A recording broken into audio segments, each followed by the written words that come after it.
Awesome. So today we've got Dean Ferris and Renae Evans on the podcast from Motocross Masterclass. How are you both today? Yeah, good, thanks. Awesome.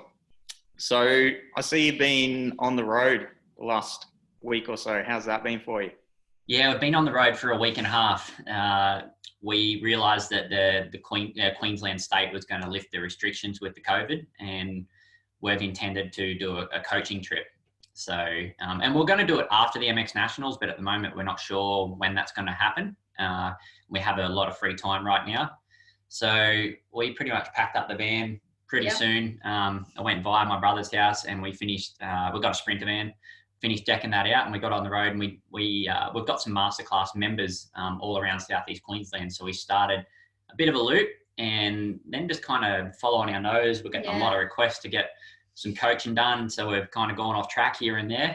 But yeah, a week and a half and we've just been flat out just coaching, traveling. And I'm really enjoying it because we've been stuck at home, obviously. And I've got a bit of a travel bug myself. So do our little girls. They just love being out and about. So far we've had a great time.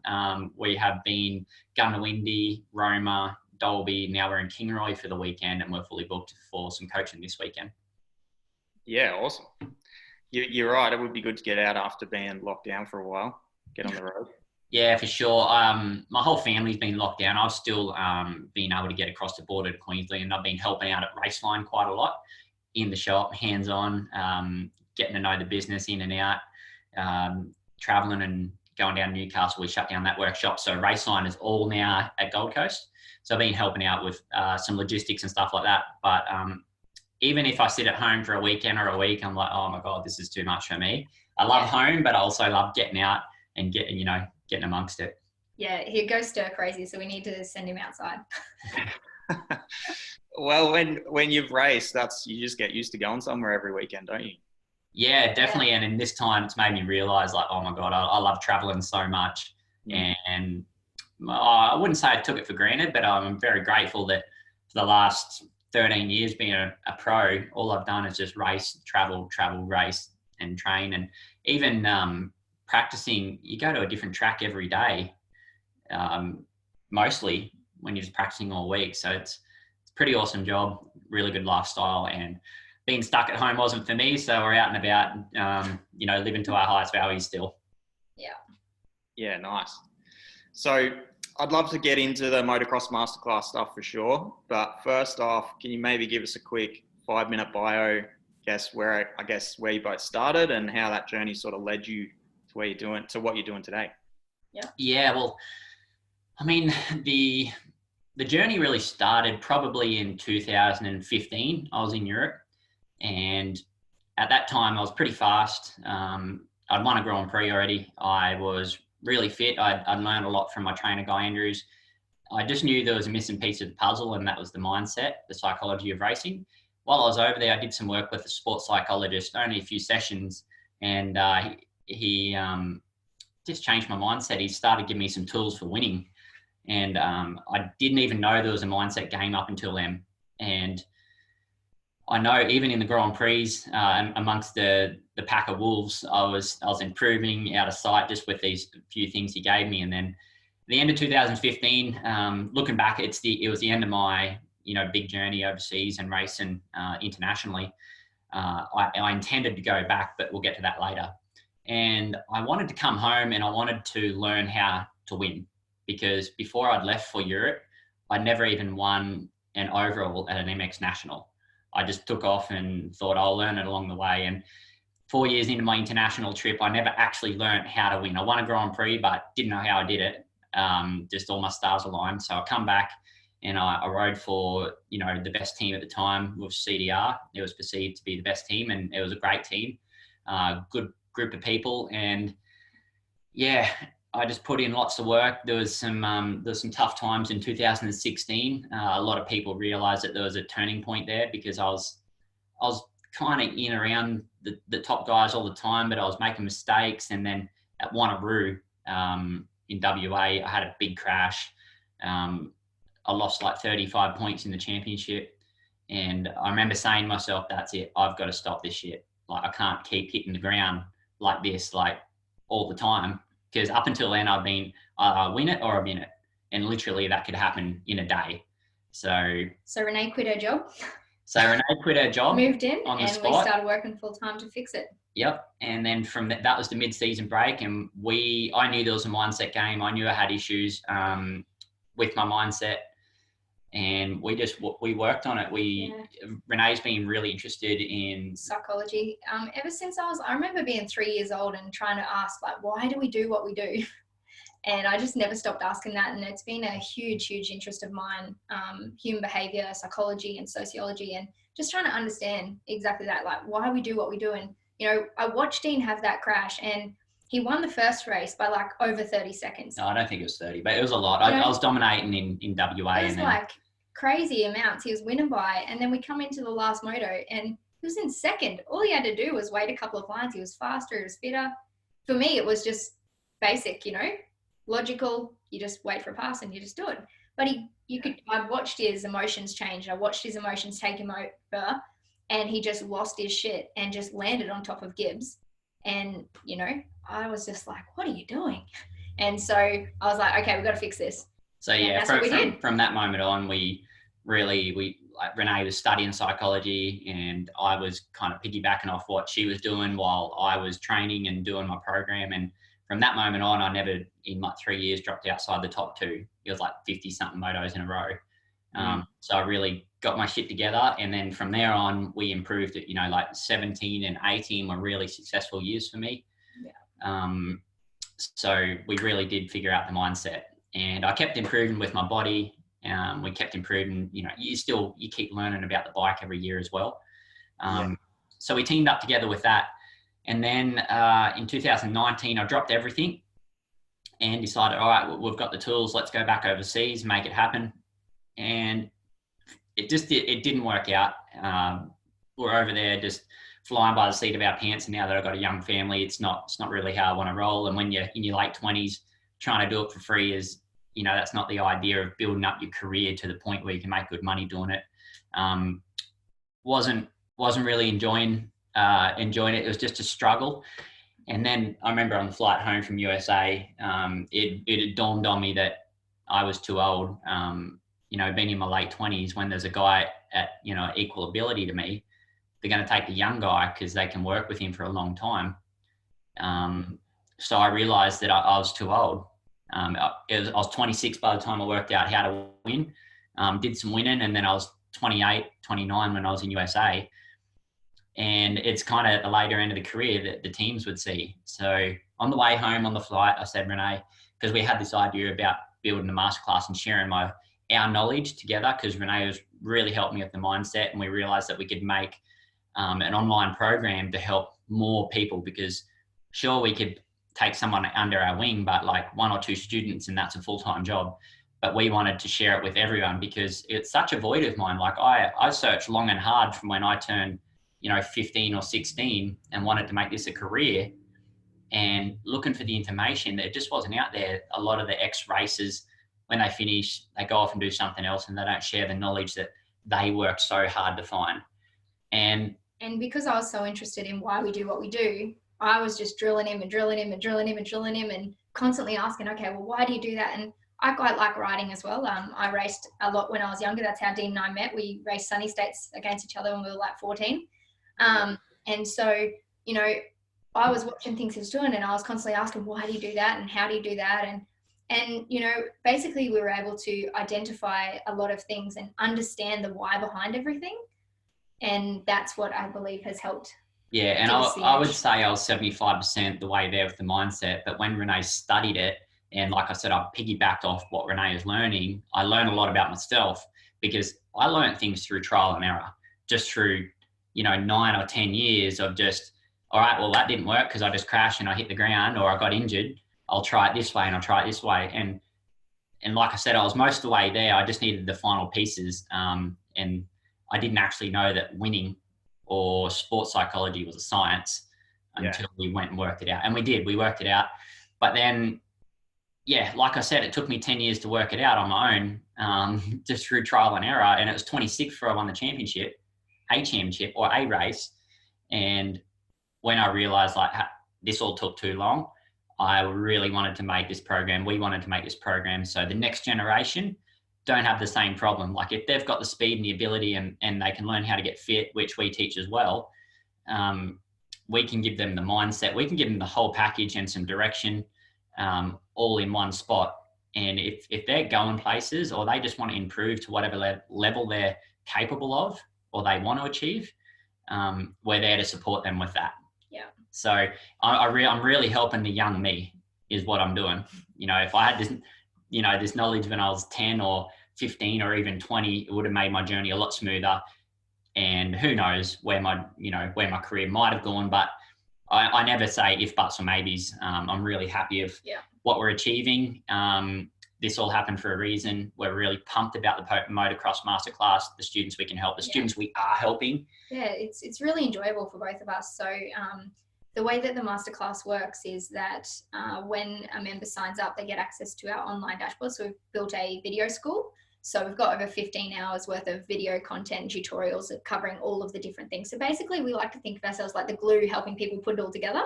So they might have a PT that teaches them about fitness, but then they might not understand how the goal setting comes into it and the mindset, and basically just putting the whole puzzle together. And so from there, they get access to that. And then Dean and I go live together once a month on a video chat like this. And that all of our students can ask us any question they want as they're applying it. And we can, and generally if one rider is asking it, 10 of them are thinking it. So we can share and bounce off our experience. And because Dean's still racing as well, every day we ask ourselves, how can we get better? How can we improve? So every day, Dean's still refining his skills. I'm reading so many books a week. I'm still learning every single day. And together we just are bouncing off each other and improving our program and then directly sharing that information. Yeah. That's kind of how the Motocross Masterclass came about. There was a pretty big reason behind it. There was a void, and we wanted to fill that for the next generation. And also, I love motocross, and I always will. It's been good to me. It's and I don't want to be one of those pros that, for some reason, hang in there too long and then step away and hate the sport, which we've seen so many times. I really want to help out the young generation. I love motocross, and I always will. And this is a perfect way to stay in the industry and help out the best way we know. Yeah, and we love working together, so it works good. Yeah, awesome. So for you, Dean, like something would love to ask you, like when did it sounds like it was at a really young age that you were super clear on that you could be an Aussie champ, or that's where you wanted to get to? Is that the case? Well, I mean, when I was, let's say, I'll go back to when I was 10, it's when I started racing a little bit. All I wanted to do was just race motocross. I'd seen my cousins do it for years before that, and I finally got the chance to go and do that. And it was being an Aussie champ or something was so far beyond what I could imagine at the time. I just wanted to be the best at the race that I'd go to. And we started with club days and doing little Southeast Queensland kind of races. It was a real challenge for me to get to the races for a few years. I lost my father, and, mum helped out as much as she could and in the best way that she knows how. And then when I was 15, we started doing some state titles, and I was racing against Todd Waters. He was the best junior at the time, and I definitely wasn't as good as him, but I wasn't far behind. And there was a part of me that thought, if I could try to get to that level and go with him, we might be able to make a career. And then it wasn't until I turned 16, I got asked a question, how bad do you want to do this? Do you want to be a pro? Do you want to make a living out of this? And no one had ever asked me that. And because I couldn't imagine it, and I thought I had to follow this script of being an awesome junior to be a big champ.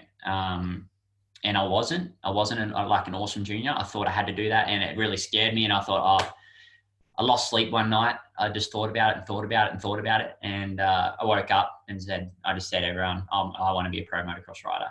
Yeah. And from that moment on, mum just went all in and helped me out.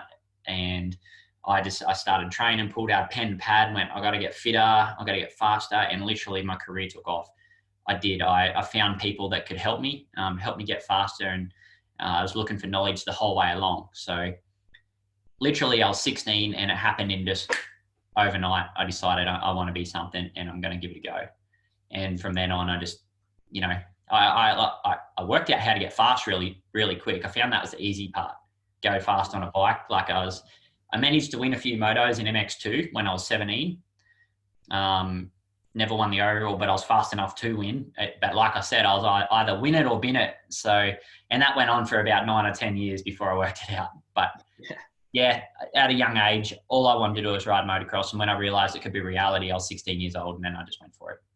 Yeah, awesome. Sounds like you just committed to the process. I did, yeah.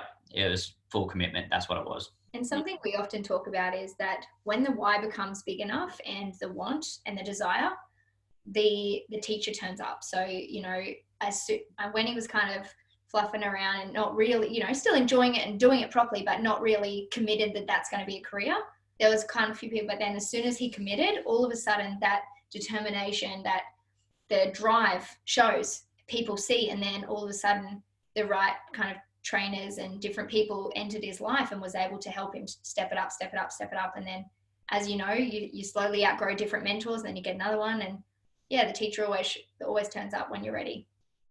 Yeah, for sure. I think you're right. That's what I was going to say to you, Renae. Do you think that's like something that we can cultivate, that, I guess, that desire? Absolutely. Yeah, I think it really comes down to, first of all, do you really want it? Because it's something we often talk about, and we see in our coaching schools, sometimes the parents seem to want it more than the kids. And I think it's really important that when you want it and you truly want it, you can see, you know, like even when we're at the clinics, we're so much more inclined to help the kid that wants to help himself. Yeah. And I think at that point, when you're in that and you're cultivating that and it's what you truly want, the pieces will slowly fall. Yeah, for sure. So when you started working on, or I guess all those other pieces, Dean, like that's something that I guess work on with my guys. Is I break it down into kind of 5 main areas, like mindset, nutrition, training, like off-bike training, recovery, and then obviously the skill component, which is riding the bike itself. Mm-hmm. Which one of those, or do you think that, like, there's now, obviously knowing what you know now about the mindset component, like transform things for you, but is there sort of 1 or 2 of them that you think need to sort of fall in line first? I would say, and I've always said, I'm not sure if this is 100% correct, but if you want to be a good motocross rider, first and foremost, you need to be fast on a bike. So skill on a bike. Secondly, I would say you need the mindset, because to go fast on a bike, there comes risk. And you could do a fair bit with mindset, and you could definitely, even just riding, you get pretty fit. You know what I mean? Like, yeah, I'd say bike skills first, mindset second. I would say fitness third, bike training. I would put recovery and training together. They go hand in hand, as you know that. Yeah. And I would put nutrition last. But honestly, one without the other of all those 5 things doesn't really work. You kind of need them all, definitely. But yeah, I say, like, let's learn how to go fast. And there's plenty of good coaches around the country. You can reach out for that.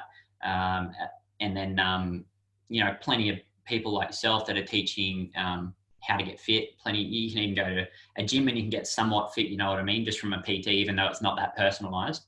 But the mindset is probably the hardest thing to learn. And just us being typical Aussies, I think it's something that we neglect or think we don't need, or and a bloke thing a bit too. Yeah, blokey thing. Oh, I don't know what mindset, what, you know what I mean? And no, I hit the ground because I made a mistake, you know, with my skills. And that's also something. When people make mistakes, they look at what actually happened on the bike. Oh yeah, I grabbed too much front brake, but they don't actually think of the why. Think of the why and what they were thinking at the time. If they could go back and ask what they were thinking, it might bring them back to, it's more the mindset than the actual skill on the bike. Yeah, for sure. That's what I was going to say. I think when you learn a little bit about the mindset thing, I suppose, I think we're kind of already, we're definitely already doing it to an extent when we ride, and racing motocross. Like, people are setting goals, people are being present in the moment. That's why we love riding, like, because it gives us that feeling. But when you can learn a little bit about it and understand it, then you can actually, like, refine it and use it to improve what you're doing. and like you said, people are trying to be present in the moment, be conscious. It's just when something happens on the track and it takes you away from you being conscious, and when emotions get involved, that's when shit can hit the fan on the bike. And you need to know how to deal with that at the time, because if everything's going and you're in the flow, you're focused and your riding's good, but if you make a mistake and you crash, usually emotions take over. Usually something's happened, like you've had a different thought, or emotions take over, or you've lost the presence of riding. And having the tools to be able to deal with that when something goes along, or if it's not working, or if it's not being smooth, or if you're not in the flow, I think that's the most important part for sure. Yeah. So is there something, do you sort of practice that off bike? Is there any tools that you kind of use to improve that off bike, or is it something you are trying to be more aware of when you're riding? Look, because I've been doing it for so long, I've learned how to just be aware while I'm riding and be mindful of everything I'm doing. We do realize that I've been doing this for a long time, and like I said, I was at 75% the way there, and I just refined a few things, and I was able to, have that winning mindset and to be conscious for the whole 35 minutes. But we have developed some tools in the masterclass in the mindset on to get people in the zone, and also how to be present. Yeah. So we teach it. There's so many different things and avenues that we teach depending on what they're trying to focus on. So whether it's to build their confidence, we try and identify as well, help them identify what specifically there is holding them back. And then we develop skills. So confidence or focus or different things. So I think what you're asking about is specifically is focus. And the two tools that we recommend when it comes to that is, the first one is meditation, because meditation, as you know, is that initial practice of letting your thoughts pass you by without latching onto them. Because when you're riding, you need to be focused wholly and solely on exactly what you're doing in that present moment. So if you have a thought, or a rider passes you and you've got a specific charge against that rider, then that can take you away from what you're doing. So meditation is a really good practice to be able to allow your thoughts to come and go and still stay focused. So we do encourage that. And the second thing is also just understand why you're doing what you're doing, and practice the focus. So around the track, if you're doing motos, pick a couple of focus points. I know Dean, even still to this day, uses the finish flag. So every time he does a lap and he hits that finish lap, it's like that trigger to remind himself, am I focused on what I'm doing? So for younger riders, we encourage to pick a few places around the track, because, for Dean, it's only one lap that he needs to remind himself. But for others, you might, if you're new to this, you might like to start earlier and go, okay, well, that tabletop and this tabletop, I'm going to think focus. And it's just that reminder to go, where is your attention right now? Are you concentrating on what you're doing, or has your mind started to wander? Yeah. And another tool as well, it's quite easy at the races to get excited, or for some reason not have a balanced emotion or perception of what's going on. And I've found that we perform in this little narrow window, right?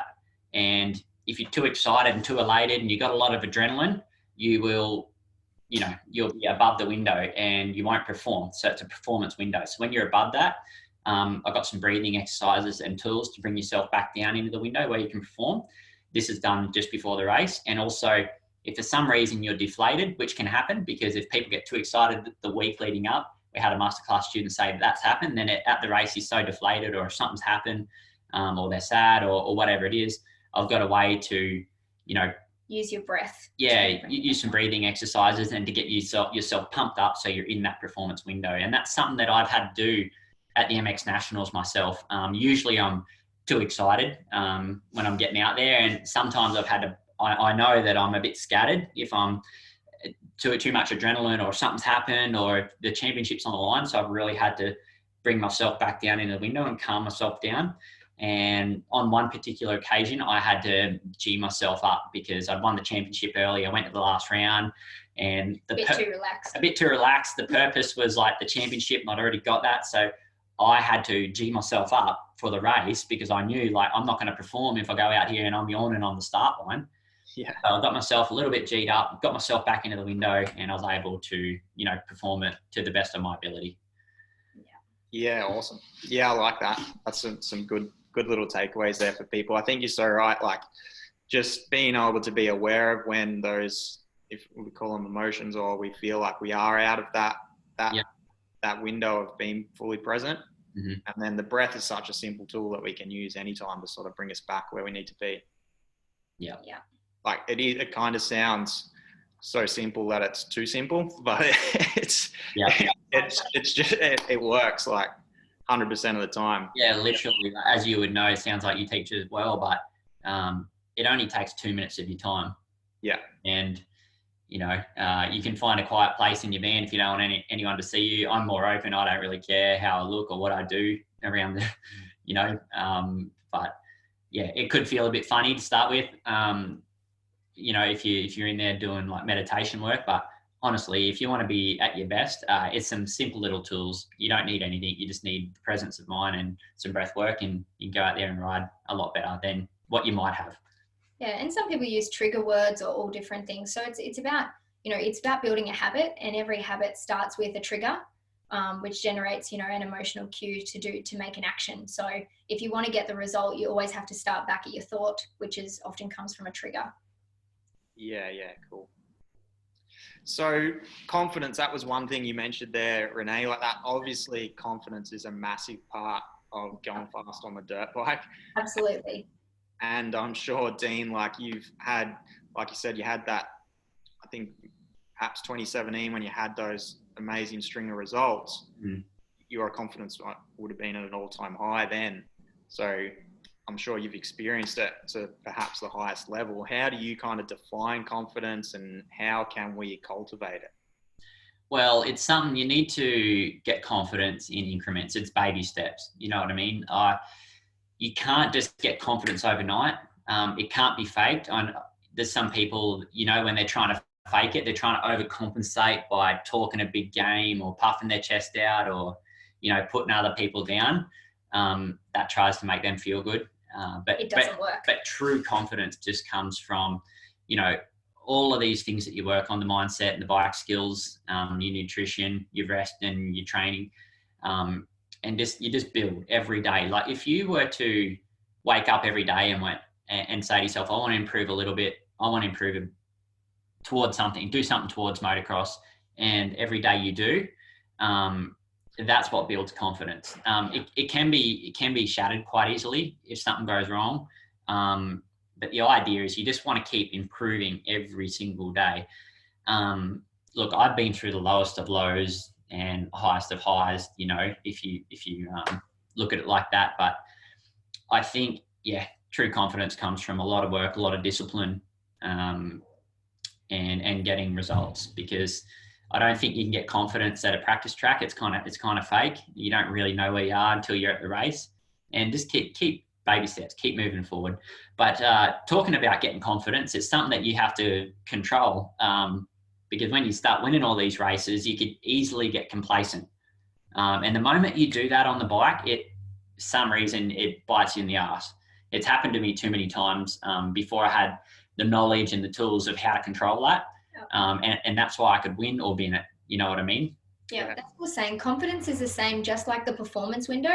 There's a confidence window. Yeah. You can be overconfident, and then all of a sudden you lose focus because you're like, I got this. And then you're not concentrated in the moment. And then also when you're lacking confidence, you don't trust in your ability to make decisions.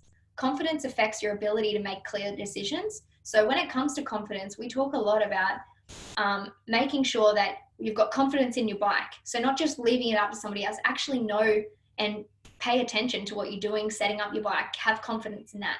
Have confidence in your ability. So know that you've done the work, because you can sit here all you like and be like, yeah, I can do it.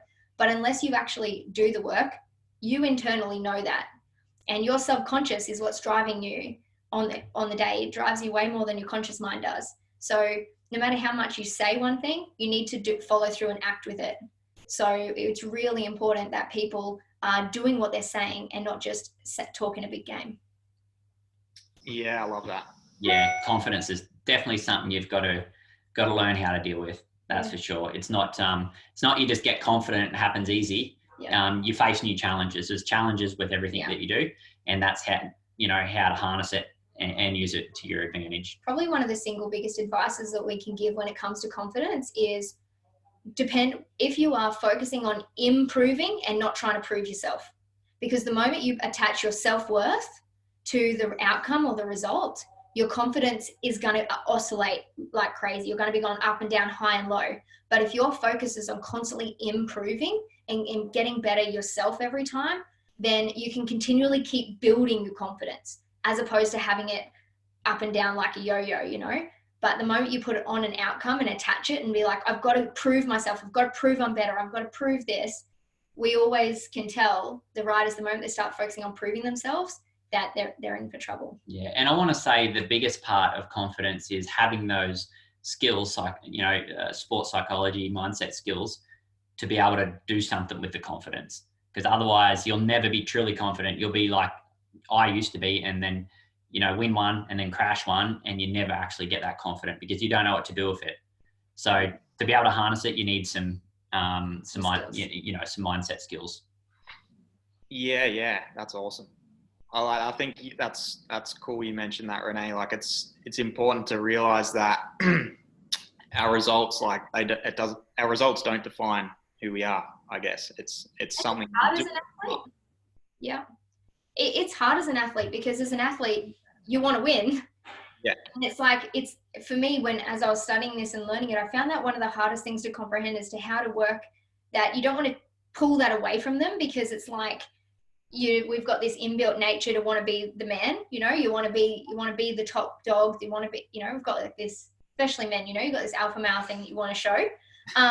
You know, you want to harness that, because that can be a huge driver to get you out of bed at 5 a.m. in the morning to do your training. But it's finding that balance between still striving for it, but not letting it define you. Yeah, I like that. And you're exactly right, Dean, too. Like I think people sometimes get mixed up between confidence and cockiness. Like you say, people who are puffing their chest up, and I think they're perhaps coming from a place of a little bit of doubt or uncertainty. So they feel like they have to do that to sort of pump themselves up. Yeah, 100%. But you know, like you said, when we do the work, when we've trained, we've eaten, recovered, done the work, then the confidence, that self-belief is there. Yeah, that's right. And when you've done all the work and you internally know you've done everything you can, you're as confident as you could be. You know what I mean? You don't actually have to worry about your competition, because it doesn't matter. If you've done all that you can do, it doesn't matter how much they've done or how much they haven't done. There is actually, that's the best way of eliminating doubt altogether, is just focusing on you, because you can't control what they do. But if you're struggling with your confidence, you might be thinking about those guys like, oh, maybe they did more work than me. Even if you don't say it, if you haven't done the work, you'll internally know that, hey, I haven't done everything I can, and maybe they have, you know what I mean? But you focus on you, that's the best way to get the results that you can get. Yeah. And cockiness, as you just said, is just an overcompensation for low self-worth.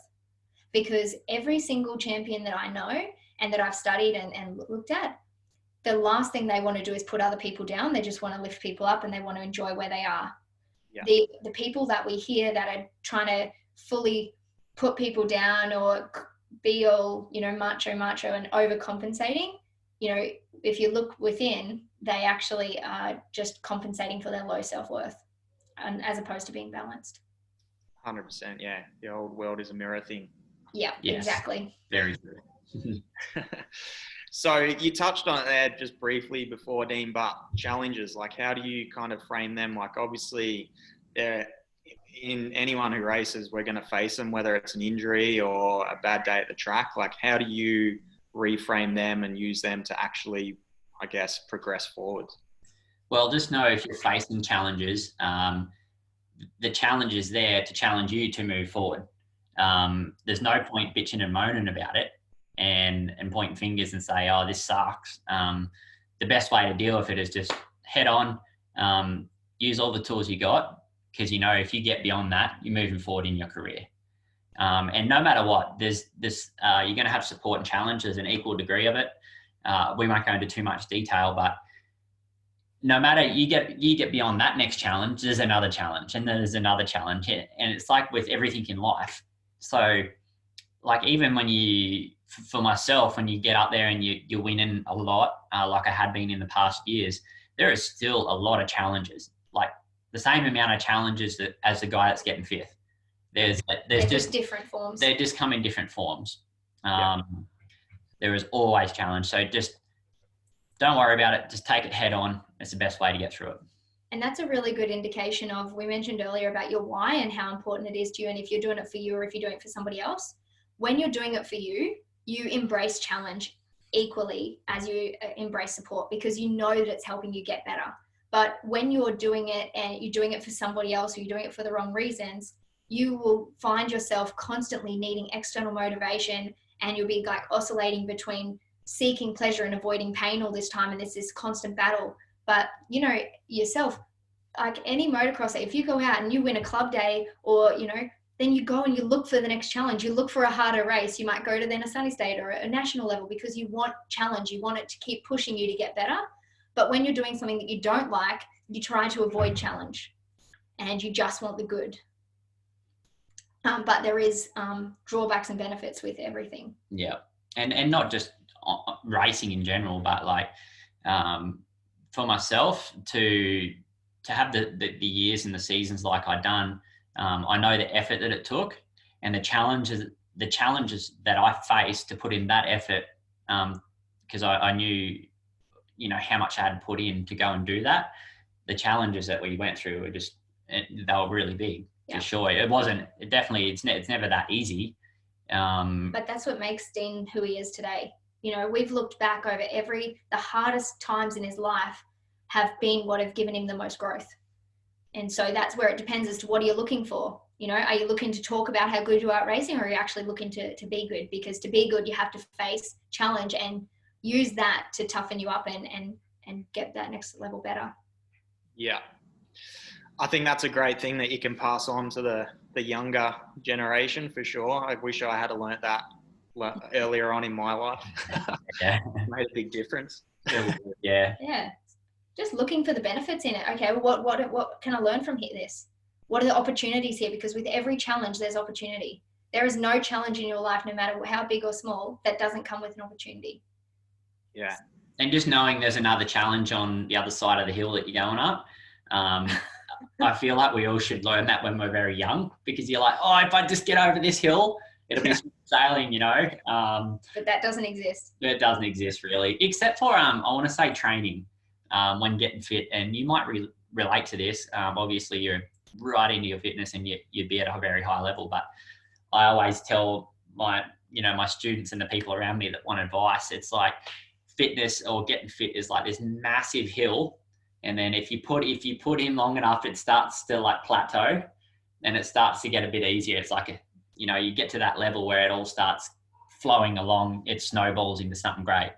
I'm not sure if you experienced that. I'm going to ask you the question now. Do you find that as well? Yeah, I think you're right, man. Like, I guess it depends where you're starting from too. If you're coming off the couch, it's most certainly going to be a steep line for you. But you're right. Once you build that foundation, whether it's strength or aerobic base, like you build that foundation up, it's really easy to actually maintain it. Yeah. Once you put in a solid preseason and then you just keep maintaining that, like every year you're just going to build on that, and you don't have to reinvent the wheel and do 100 more hours than you did the year before. Yeah, that's right. You just got to keep icing the cake, essentially. Yeah, we're definitely on the same wave with that. And I think also because we're in the Southern Hemisphere and our pre-season's in like the middle of summer, so if you have a little rest in December and you start like at New Year's, my gosh, I don't know about you, but like up here, it just feels so heavy. Like January every year for me is just like, oh man, banging the head against the wall. You're just going to the limit every day. And then it's not until you get like, I reckon towards the end of February where you just start like taking off and you start getting strong. And then also the weather starts cooling down and then you feel like Superman, I reckon.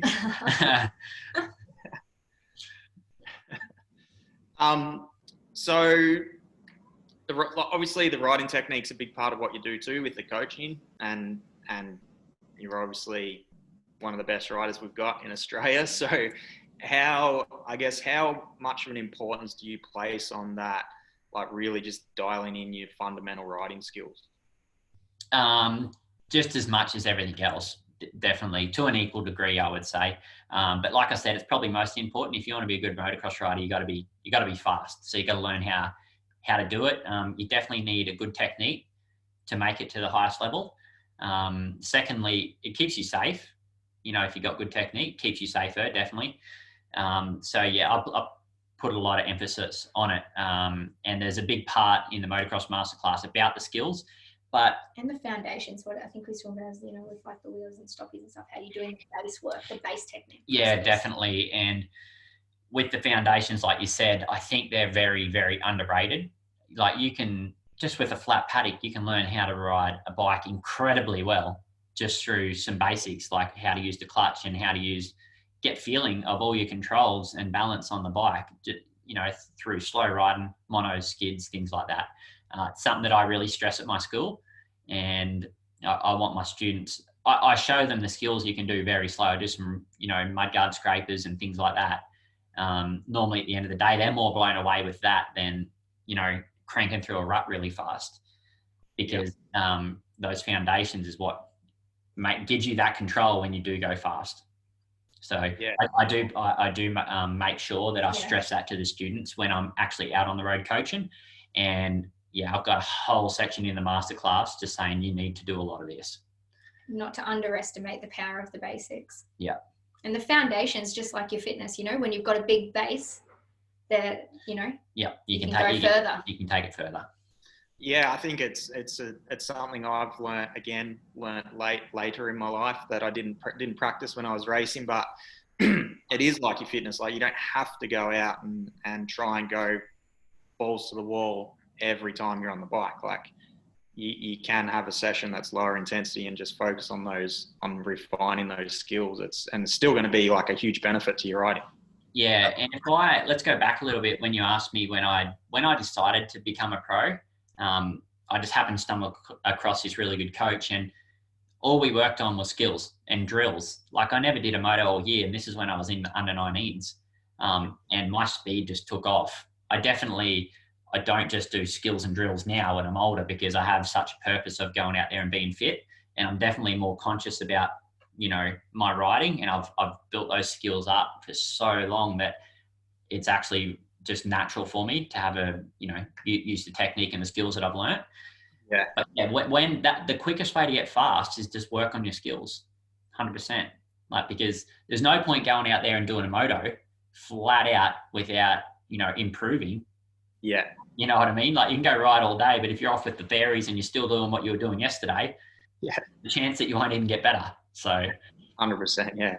You want to be conscious of improving your skills on the bike. And the other thing we touch on at our coaching schools as well is that those skills don't just help you when you're going fast, but they also help prevent crashes, because sometimes preventing and getting yourself out of a sticky situation with the right clutch and throttle control can add time to your races, you know, can save time in your race as well. Because if you hit the deck, you know, there goes your lap time. Yeah, and I'm sure all the pros around the country or around the world could vouch for me. Saving a moment or a mistake is a skill in itself. You've worked on skills on how to stop the mistake from, you know, turn into a crash. Yeah. So. Yeah, that's awesome. So tell us about, mindful of your time, so tell us about what you've got planned moving forwards, like with the schools you're running. Like, are they going to be sort of something you're continuing over the next couple of months, or? Yeah, depending on what happens with the Nationals and when it starts. At the moment, we're not sure, and there's nothing definite. So at the moment, we're on the road. We're doing as much as we can. We've got quite a lot planned here in southeast Queensland, and now we're getting requests to go really far north in Queensland, and we're getting requests to go really far south New South Wales. We can't get into Victoria or South Australia yet, but that's definitely on the cards. So we're just going to keep going, because we're just getting inundated with people that wants coaching. So yeah, we're just flying by the seat of our pants and our, you know, with our van and our trailer and our two little girls. Yeah, and we're having a blast. You know, we're really enjoying it, and I think the duo of the combination too of male, female at our schools is we're getting really great feedback from that. I guess bringing that just slightly different to what's been offered before. And at all of our schools, we do not just riding skills. So we do 3 hours of riding skills, but then we also do an hour off bike where we talk about some of the things we've discussed today. We give them practical tools they can take home immediately to actually, one, we help them how to learn and how to retain the info from the day, and then talk about fitness and mindset and all of the other pieces together. So it's like a little mini masterclass, all of our schools. So yeah, great feedback. We're enjoying it. And if God forbid the nationals don't go ahead this year, then I would say that we are heading off, and you'll see us on all sides of the country. We'll be heading as far as we can go, and just enjoying it, helping as many people as we can, and spreading the word. We still have a few more videos. Well, the Motocross Masterclass, like the online platform, is done. There's just a couple more videos that we need to finish with. We just want to add in. But we actually had to wait for a race because a couple of them were like race day prep and on race day, and we're going to show them through the program and what I do and why I do it.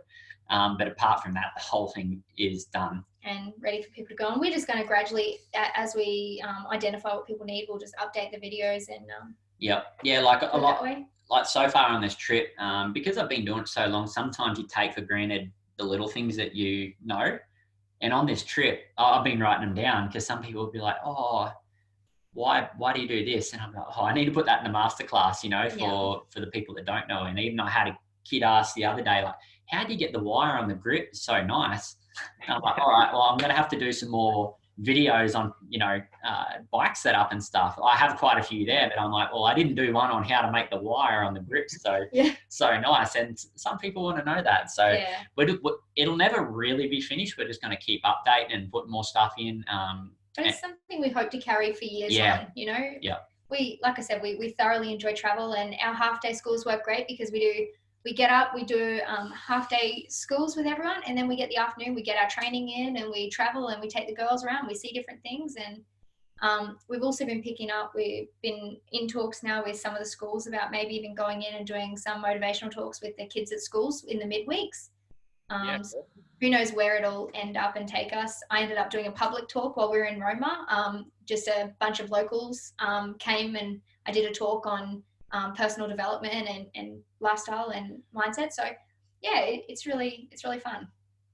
Yeah, that's awesome. I like the sound of it. Well, I'd love to get along to one. If you come down south, I'd come along for sure. Awesome. We'll be heading down that way. I think in 1 month's time we have planned to get down to the south of New South Wales. Not sure if I can get into Victoria, but I think they did say something about the border, but we'll see. We'll have a look at it. We'll see. We'll be down that way for sure. Yeah, awesome. So to finish up, one question. I guess you could probably both answer this in your own way. What would be 2 or 3 biggest tips you would give if there's a young guy or girl watching this who's got that little flicker of hope that thinks, well, maybe I could be the next champ? What would you say to them? I'll start this one. Yeah. I want to say, number one, take responsibility, because you are the author of your entire life and your success. There's no point making excuses. I don't believe in excuses. Personally, I didn't follow the script of being the awesome junior that should be, junior champ before he gets a ride and goes into that. I kind of rewrote that and put a lot of belief in myself. I didn't make an excuse. And then, when I got older, the more responsibility I took for my life, the more I moved forward and took on those challenges, and the more success, I could create for myself. I don't believe that you should be pointing fingers or saying, "Oh, I can't do it because of this or that," or, you know what I mean? Like if you really want to do it, you can find the tools, and you'll make it happen no matter what. So take responsibility of your life and your career. You want to answer, what do you reckon for the second one? For me, the one thing that I stand by, and that if I had one piece of advice to give, is the stories you tell yourself matter.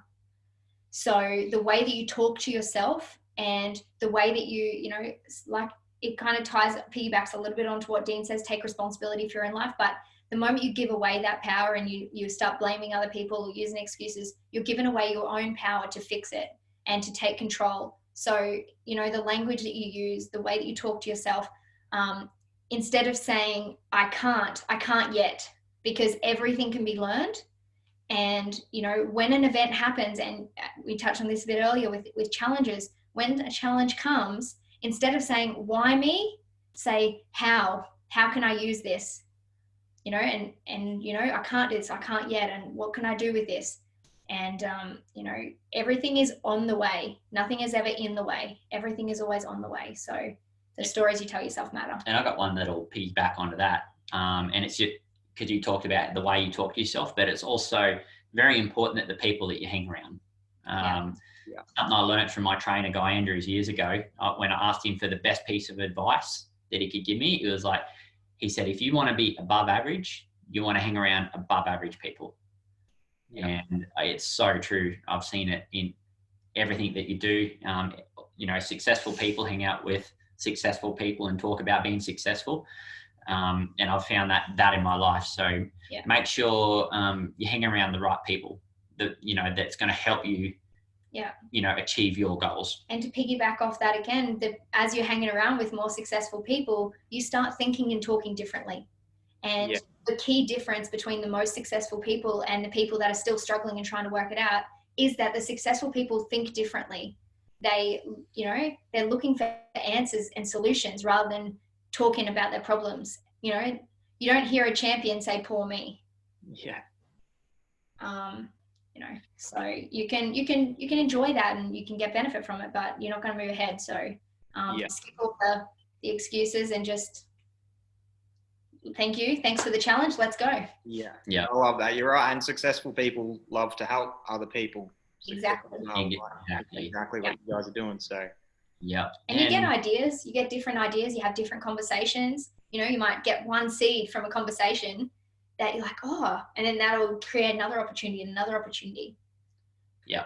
And probably one of the biggest pieces of mindset I could give is depersonalize in everything, you know, especially on race day, but because emotions don't have a place in motocross or with an athlete. So when you're on the bike, the more emotionless you could be, the better you're going to be, because results come from facts and nothing else. I find that emotions really cloud your judgment. And when you start being emotional on the bike or around any situation, it doesn't work out. I learned this from the sports psychologist. He said depersonalize and just write off the fact that you're fast, that you're fit, the fact that, you know, this is how your bike is, or, you know, if you're a 10th place guy on the day, you're a 10th place guy, but if you're feeling like, you know what I mean? So, and that's something that I had to work on really hard, because I definitely have a strong inner chimp, I would say, or drive to win. But when he jumps in there in my mind going, you know, like just fucking, you know, annihilate them, before you know it, like it's all going pear-shaped. So I got to make sure I'm emotionless, and anyone that's been around me on race day thinks he's cold, but he's really a warm person. There's part of him that's warm, I promise. Yeah. So some people might have confused that with arrogance, but I've trained myself to be super cold, no emotions on race day. If you talk to me, it's all business. And literally for the 3 years that I did MX Nationals here, I didn't realize until I look back, when I got to the race in the rental car, I went to the big blue truck. I come out with my helmet on. I went to the start line. It was business. I come back, jumped in the rental car, went home. I trained, I worked, and I rocked up the next race. And that went on for 3 years. It was a bit of a blur, actually, because I did the same thing. I worked it out. And then at the end of those 3 years, I went to a supercross that I wasn't racing at. And I remember I went there and I thought, oh, this would be cool. I'll go hang out with my mates at the race. Because I didn't come. Because Renae didn't go. And I walked through the gate in the paddock, and then I went. You didn't talk to anyone but me. I was like, I don't actually have any friends at the race, because it was all business, and I wasn't, you know, hanging out or completely business. And that moment I realized, like, holy moly, I took it to the extreme. Like, yeah, we're learning to be more social as well. Yeah, I'm getting more social now. I'm getting a bit more skill where I can hang out and then depersonalize and then go race. Yeah. While I've learned this, it was just I had the blinders on straight to the start line, and it's funny now that I'm getting a bit older and you hear stories about yourself from years ago, and people are like, yeah, he's an asshole, or he's this, or like, you know, that's people's perception. But honestly, that was just me being just depersonalizing. I went to the race with no emotion because I knew that worked. Yeah. And that's the biggest piece of advice maybe I could give is depersonalize. Yeah. Train hard. You'll get confidence through your program and doing everything that you can. And if you can release the emotions, it's not that simple, I know. Well, it can be, you know, and that's where my biggest message is the stories you tell yourself matter, because the stories you tell yourself affect how you feel. You know, if I said, you know, you could have the exact same event, tell yourself 2 different stories about it and feel completely different emotions. So that's why the stories you tell yourself matter so much, because where you give your focus and your attention and the stories that you're like, oh, but your perception and how you perceive an event, if you start labeling it all bad and all this, then it's going to be a lot harder to depersonalize than if you look for the opportunity, look for the balance, and know that every single event in life has both sides. There's benefits and drawbacks, no matter how high or how low, they're just different degrees, but there's always equal benefits and drawbacks. So the stories that you tell yourself and how you perceive events affect your ability to be able to depersonalize and separate. 100%. Yeah, I love it. Awesome, guys. I love it. I think that's probably something we didn't touch on at all, but just like you covered there at the end, Dean, like if you want to be the best, or you even just want to get, not necessarily be the best or be the Aussie champ, if you want to get the best results that possible for you, there's going to have to be a certain level of sacrifice there. Like, and when you're, like you say, when you're well in tune with your values and your reason why, and you kind of reframe that, it's not really a sacrifice for you. Exactly. It's just changing form. Yeah. You know, the masters, as we call them, you know, they see that nothing is ever lost. Everything just transforms. You know, you sacrifice a little bit, but you get a little bit. So it's just changing form. You know, it's the masses or the less aware who live in this world of gain or loss. But in actuality, there's no such thing as gain or loss. It just changes form. Yeah, and you hit the nail on the head. There is a lot of sacrifice that comes to winning. Definitely, I just mentioned a little story that I sacrificed all friendships or social life to go and be a champ. Didn't realize it till later, but my highest value was winning, having a tight relationship with my partner and my family, and the sacrifices that come to that as well. So, if anyone that's listened to it and aspire to be good or to take it to the next level, just know that there's going to be drawbacks, benefits, sacrifices, and everything that goes along the way. But it's not all bad. It's not all bad. It's not bad. No, 100% not. Like if that's your highest value, definitely just go for it. Just know that people and things will drop off along the way, and it's part of the process. Take it in your stride. If you're moving forward, that will happen. Depersonalize from that situation. You definitely got to. Yeah, and you'll attract new friends and new people into your life, because nothing's ever missing. It just changes form. Yeah. Yeah. I love it. Thank you so much for both coming on and sharing that and being, sharing all that out of those personal stories, and a lot of value in there that I'm sure people will take away from this. So thank you again.